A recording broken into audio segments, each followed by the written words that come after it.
Yo,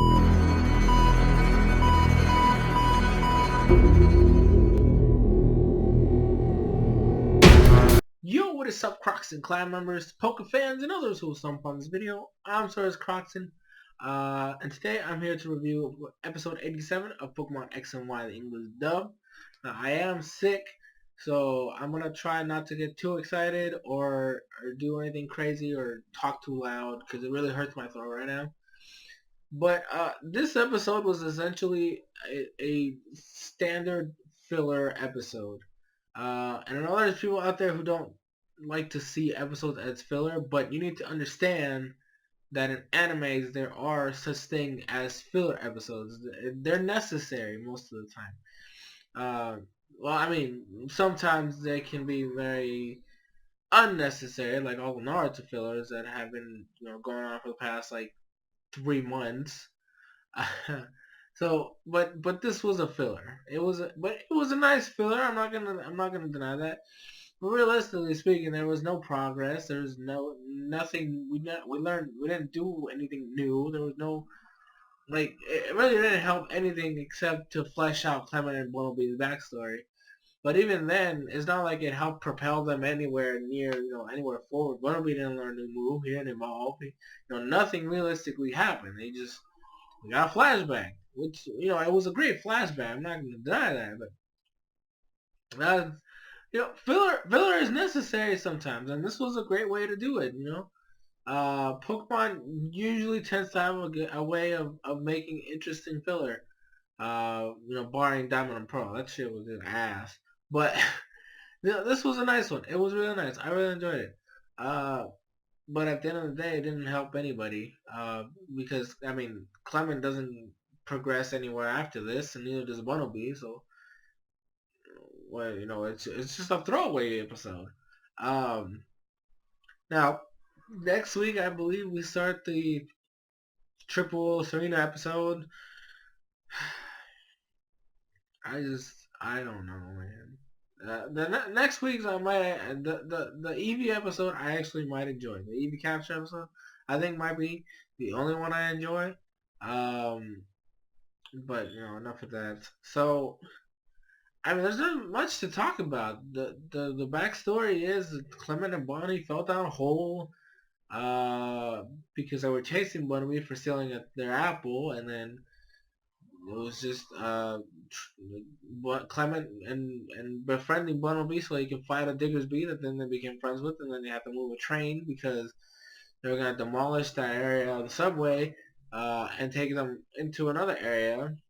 And then they're working with all the wild Pokemon there to move the train into a secure location where nobody was gonna get and no humans were gonna get involved.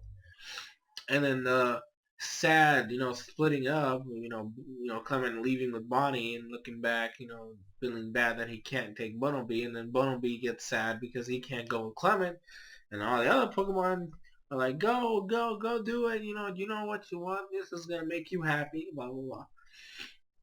And then the capture happened, and then it was nice. I thought it was really nice. This is the way I like.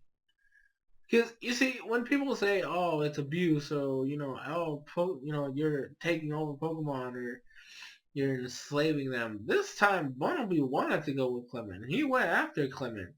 So I mean, you need to understand, Pokemon are sentient beings. These have feelings and thoughts and emotions. And they can think for themselves. And sometimes they just want to be with the trainer.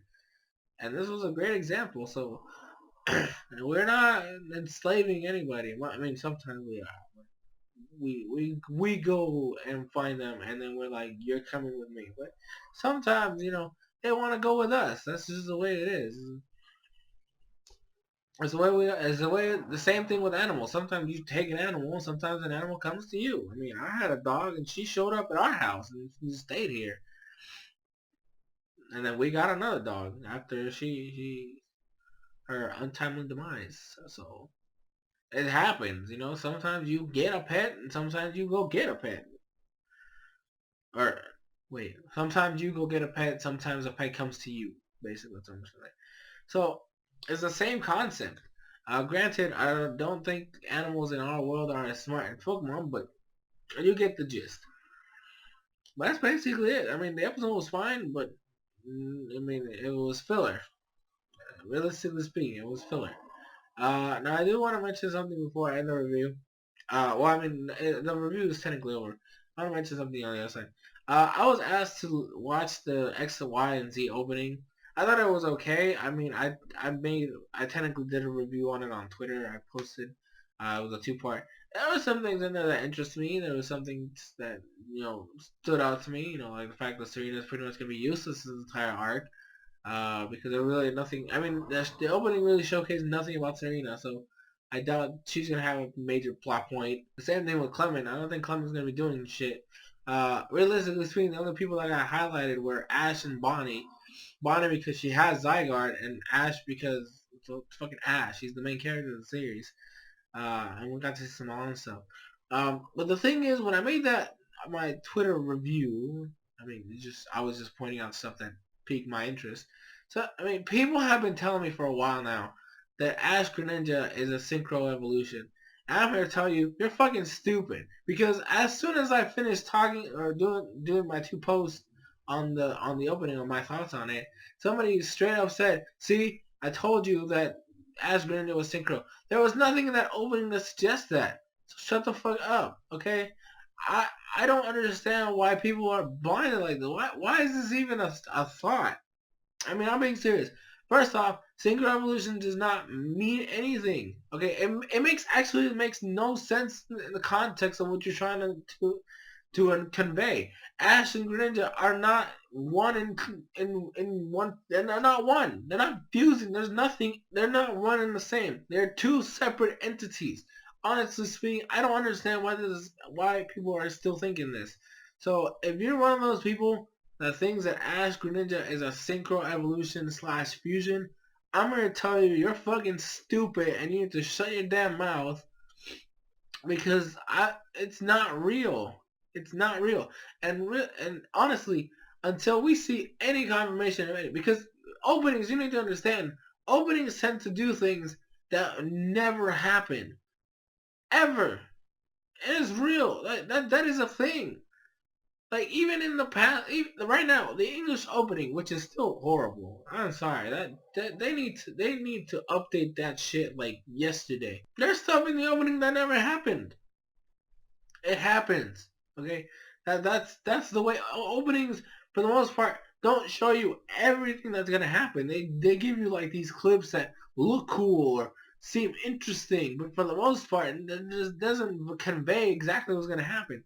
So even if somehow you saw something in the opening of X, Y, and Z that might prove something, which by the way there was nothing in there that says otherwise, it doesn't guarantee anything. So shut the fuck up. All right, that's just what I'm gonna say. But yeah, guys, that's gonna be it. Link in the description where you can go watch the episode later on today. I'm gonna go edit this, upload it, and I'm gonna take a nap because my throat hurts really bad and my neck hurt. I'm just in pain right now. I should probably take my medicine. But anyways, guys, thank you guys so much for watching. I'm SoresanCrockxen, and I'll see you guys in future videos.